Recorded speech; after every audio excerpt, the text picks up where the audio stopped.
कौन एटा चिकेन अच्छी हाँ गोटे नुआ आइटम डिश करू। हाँ ठीक अच्छे। एबे आमे चिकेन को गोटे बाउल ले काढ़ी नबा देन आमे ताकू भलसे फ्रेश पानी रे 2-3 थर धोई दबा। देन आमे ताकू मैरिनेशन पे हळदी लंका गुंड लूण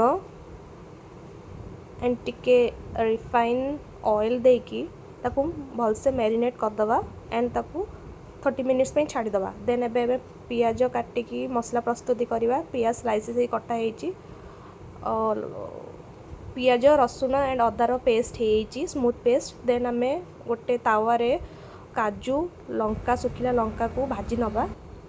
देन आमे ताकू टमाटो देकी स्मूथ गोटे पेस्ट करदबा। देन आमे कड़ाई गरम करिकी किछटा रिफाइन तेल एंड तादरे गोटा गरम मसला पकेबा। देन जो स्लाइसेस पियाज काटी थिले सेटा को आबे पकेबा। देन पियाज रे आमे किछटा लूण पकेबा जहाँ फल से जल्दी गोल्डन ब्राउन हो जिवो। सो एबे पियाजटा गोल्डन ब्राउन हो आसिलानी। सो आमे तादरे ग्राइंडिंग हेतिबा मसला पेस्ट को आमे पकेबा। तबे मसला हो आसिलानी तादरे 2 टेबल स्पून लंका गुंड 1 टेबल स्पून हळदी गुंड देकी ताकू भलसे सटे करिबा। देन तादर आमे किछटा coriander powder and kitchen king masala पकेबा।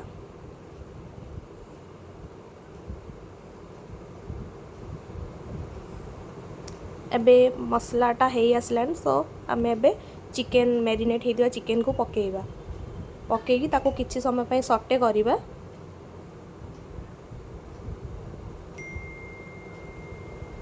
एबे चिकेन सटे कि समय कला परे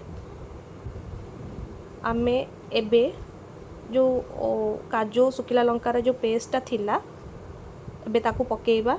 पकेकी किछि समय पे ताको सटे करिकी घोड़े दबा।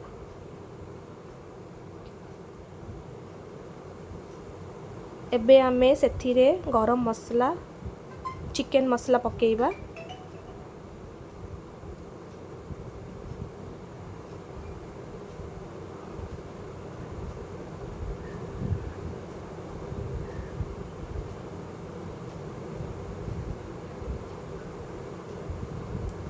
एबे देखंतु चिकेनटा भलसे हेई आसिलानी।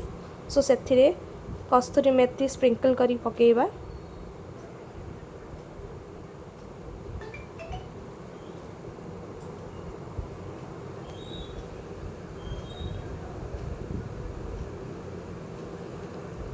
एबे देखंतु हमर restaurant style chicken masala is ready. So आमे ताको गरम मसला देकी सर्व करिबा।